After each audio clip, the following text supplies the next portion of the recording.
அஸ்ஸலாமு அலைக்கும் வரஹ்மத்துல்லாஹி வபரகாத்துஹு. புகழ் அனைத்தும் இறைவன் ஒருவனுக்கே. அன்பிற்கினிய இஸ்லாமிய சொந்தங்களே, 260 நாளை கடந்து காசாவில் போர் நடந்து வரும் நிலையில அந்த போர் முனையினுடைய தீவிரம் வேறொரு எல்லையை நோக்கி தற்போது நகர்ந்து கொண்டிருக்கிறது. ஆம், லெபனான் இஸ்ரேல் எல்லையில போருக்கான பயிற்சிகளும் அதற்கான முயற்சிகளும் தீவிரமடைந்து வருகிறது. இஸ்ரேல் லெபனானின் மீது போர் தொடுப்பதற்காக, லெபனானின் மீது தரைப்படை தாக்குதலை தொடங்குவதற்கான முயற்சிகளில் இறங்கி இருக்கிறது. அதற்கான அனைத்து பயிற்சிகளிலும் அனைத்து தயாரிப்புகளிலும் லெபனான் இஸ்ரேல் எல்லையில் இஸ்ரேல் ஈடுபட்டு வரக்கூடிய இந்த நேரத்தில் இந்த லெபனான் போர் சம்பந்தமாக ஹிஸ்புல்லாவினுடைய தலைவராக இருக்கக்கூடிய ஹசன் நஸ்ருல்லா சில எச்சரிக்கைகளை இஸ்ரேலுக்கு விடுத்திருக்கிறார். அந்த எச்சரிக்கைகளில் ஹசன் நஸ்ருல்லா அவர், ஹிஸ்புல்லாவினுடைய தலைவர் நஸ்ருல்லா அவர்கள் சொல்லும் பொழுது தெளிவான பல எச்சரிக்கைகளை இஸ்ரேலுக்கு விடுத்திருக்கிறார். லெபனானின் மீது தரைப்படை தாக்குதலை இஸ்ரேல் தொடங்குமேயானால் நாங்கள் தருகின்ற பதிலடி என்பது கடுமையானதாக இருக்கும். அது மாதிரி அந்த ஹிஸ்புல்லாவுடைய தரப்பிலிருந்து இஸ்ரேலுடைய அந்த உள்நாட்டிற்குள்ளே உண்டான பல்வேறு இலக்குகளை வான்வெளியிலிருந்து எடுத்த அந்த வீடியோ காட்சியை வெளியிட்டு எங்களுடைய தாக்குதல் கடுமையாக இருக்கும், எந்த இதுதான் எல்லை என்றில்லாமல், இதுதான் இலக்கு என்றில்லாமல் இஸ்ரேலுடைய எல்லா இலக்குகளையும் தாக்குவோம், இஸ்ரேலுடைய எல்லா இடங்களையும் தாக்குவோம், அதற்குரிய வலிமை எங்களிடம் இருக்கிறது, இந்த போர் மிக கடுமையானதாக இருக்கும், மிகப்பெரிய அளவில் இஸ்ரேல் இதில் செய்யும் இழப்பை சந்திக்கும் என்று ஹசன் நஸ்ருல்லா அவர்கள் ஒரு எச்சரிக்கையை இஸ்ரேலுக்கு கொடுத்திருக்கிறார். அது மாதிரி எகிப்து அமெரிக்காவிற்கு எழுதியுள்ள கடிதத்தில், எகிப்து அரசாங்கம் அமெரிக்காவிற்கு எழுதியுள்ள கடிதத்தில் ஒரு தெளிவான விஷயத்தை சொல்லி இருக்கிறது. நீங்கள் ஹிஸ்புல்லாவையும் ஹசன் நஸ்ருல்லாவையும் குறைத்து மதிப்பிட்டு விடாதீர்கள்.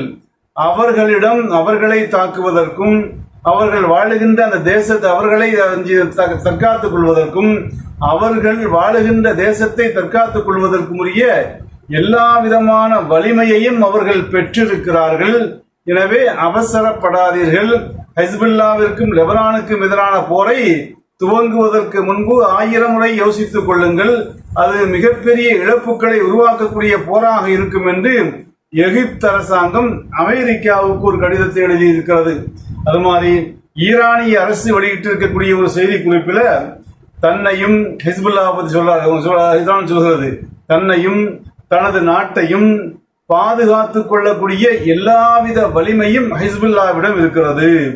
அது மாதிரி இப்ப இந்த பிராந்தியத்தில் நடக்கக்கூடிய எந்த போராக இருந்தாலும் அது இஸ்ரேலுக்கு தான் அழிவை ஏற்படுத்துமே ஒழிய மற்றவர்களுக்கு அல்ல. இஸ்ரேல் பேரழிவை ஹிஸ்புல்லாவிடமிருந்து சந்திக்க போகிறது. அது மாதிரி இஸ்ரேலுடைய அந்த அழிவு நெருங்கிவிட்டது என்பதனால்தான் இஸ்ரேல் இந்த முயற்சிகளில் இறங்கி இருக்கிறது என்று ஈரான் தன்னுடைய செய்தி குறிப்பில் சொல்லி இருக்கிறது. அது மாதிரி இதே மாதிரி ஈராக்கில் இருக்கக்கூடிய போராளி குழுக்கள், ஹிஸ்புல்லா என்ற பெயரில் அங்கு ஒரு போராளி குழுக்கள் இருக்கிறது. இன்னும் பல போராளி குழுக்கள் எங்க இருக்கிறது? ஈராக்கில் இருக்கிறது. அந்த போராளி குழுக்களும் நாங்கள் செய்வோம். ஹிஸ்புல்லா இஸ்ரேலுடைய சண்டை தொடங்கினால் ஹிஸ்புல்லாவோடு நாங்கள் இணைந்து கொள்ள தயாராகிவிட்டோம். எல்லா விதத்திலும் ஹிஸ்புல்லாவோடு இணைந்து கொண்டு அந்த இஸ்ரேலை தாக்குவதற்கும் அழிப்பதற்கும் ஒழிப்பதற்கும் நாங்கள் ஆயத்தமாகிவிட்டோம். எங்களுடைய போராளிகள் ஹிஸ்புல்லா போராளிகளோடு செய்வாங்க, இணைந்து கொள்வார்கள் என்ற செய்தியை யாரு?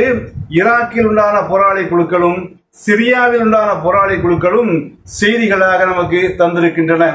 அது மாதிரி அந்த ஏமனில் உண்டான ஹவுத்திகள் வெளியிட்டிருக்கக்கூடிய செய்தி குறிப்பிலும் நாங்கள் ஹிஸ்புல்லாவிற்கு பக்கபலமாக நிற்போம், ஹிஸ்புல்லாவுடன் இணைந்து அந்த இஸ்ரேலுடைய பல முனைகளையும் தாக்குவதற்கும் இஸ்ரேலை கட்டுப்படுத்துவதற்கும் நாங்கள் தயாராக இருக்கிறோம் என்று ஏமனில் இருக்கக்கூடிய ஹவுத்திகளுடைய படையும் அறிவித்திருப்பது போல அந்த ஆப்கானிஸ்தானை ஆளுகின்ற தாலிபான் அரசாங்கமே ஈரானோடு சில பேச்சுவார்த்தைகள் நடத்தி வருகிறது.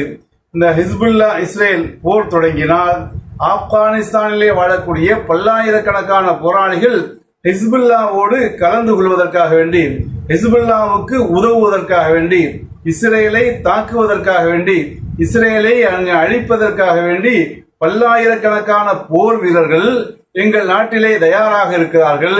அந்த போர் வீரர்களை லெபனானுக்கு நகர்த்துவதற்குரிய, லெபனானுக்கு கொண்டு வந்து சேர்ப்பதற்குரிய முயற்சிகளுக்கு ஈரான் உதவ வேண்டும் என்று ஈரானிடம் அவர்கள் பேச்சுவார்த்தை நடத்தி வருகிறார்கள். அந்த பேச்சுவார்த்தையினுடைய முதல் கட்டம் வெற்றி பெற்று இந்த விஷயத்தில் ஹிஸ்புல்லாவோடு இஸ்ரேலுடைய போர் தொடங்குமையானால் அந்த போரில் ஆப்கான் போராளிகளும் செய்வார்கள், பங்கெடுப்பார்கள், ஆப்கான் ராணுவமும் செய்யும் பங்கெடுக்கும் என்ற ஒரு செய்தி குறிப்பை ஈரானும் வெளியிட்டிருக்கிறது. அது மாதிரி பல்வேறு முனைகளிலிருந்து இந்த ஹிஸ்புல்லாவிற்கும் லெபனானுக்கும் ஆதரவு குவிந்து வருகிறது. அதே சமயத்தில் இந்த போரை ஆரம்பிக்க கூடாது, இஸ்ரேலுடைய பிரதமர் தன்னுடைய பதவியை ராஜினாமா செய்துவிட வேண்டும் என்றும், அவன் அந்த பதவியை விட்டு ஓடிவிட வேண்டும் என்றும் இஸ்ரேலுக்குள்ளேயே மிகப்பெரிய போராட்டங்கள் வெடித்து கிளம்பி இருக்கிறது. தொடர்ந்து ஒரு நாள் என்று இல்லாமல் தொடர்ந்து அங்கு நடைபெற்று வரக்கூடிய போராட்டங்களின் மூலமாக அந்த மக்கள் இஸ்ரேலிய பிரதமருக்கு எச்சரிக்கையை விடுத்து வருகிறார்கள். இஸ்ரேலிய பிரதமராக இருக்கக்கூடிய நெத்தனியாகு தற்போது எங்களை அழிவின் பக்கம் அழைத்து சென்று கொண்டிருக்கிறான். இவனுடைய அந்த அழிவு சக்தியிலிருந்து, மக்களை அழிக்கக்கூடிய இந்த இவனுடைய செயலிலிருந்து இந்த நாட்டை பாதுகாக்க வேண்டும். உடனடியாக இவன் ராஜினாமா செய்ய வேண்டும், பதவியை விட்டு ஓட வேண்டும், அடுத்த தேர்தலை உடனடியாக நடத்த வேண்டும் என்று கடுமையான போராட்டங்கள் இஸ்ரேல் முழுவதும் மிக வீரியமாக நடைபெற்று வருகிறது. அது மாதிரி இஸ்ரேலுடைய அந்த மொசாத்தினுடைய முன்னாள் அந்த மொசாத் உளவுப்படையினுடைய தலைவராக இருந்தவர் சொல்லாரு, இந்த இஸ்ரேல் போரினால எந்த பயனும் இஸ்ரேலர்களுக்கு கிடைக்கவில்லை. இந்த போர் நடப்பதே இஸ்ரேலினுடைய பிரதமருக்கான இல்லையா, அவன் தன்னுடைய பதவியை தற்காத்துக் கொள்ள வேண்டும் என்பதற்காக வேண்டித்தான் இதை நடத்தி கொண்டிருக்கிறான். இந்த போர் தொடர்பான காட்சிகள்ல நம்ம மிகப்பெரிய நஷ்டத்தை தான் அடைந்திருக்கிறோம், மிகப்பெரிய இழப்பை தான் அடைந்திருக்கிறோம். மேலும் மேலும் இந்த படைகளுடைய படைகளுக்கு இந்த நெத்தனியாகு இழப்பை தான் உருவாக்கி கொண்டிருக்கிறான் என்று இஸ்ரேலுடைய பல தலைவர்கள், முன்னாள் முசாத்தினுடைய தலைவர், உள்நாட்டு உளவுத்துறையான ஷாபக்குடைய தலைவர், அதே மாதிரி எதிர்கட்சி தலைவராக இருந்த யாயிர் என்று போன்றவர்கள் செய்யறாங்க இஸ்ரேலையும் அந்த இஸ்ரேல் பிரதமருக்கும் கடுமையான எச்சரிக்கைகளை கொடுத்திருக்கிறார்கள்.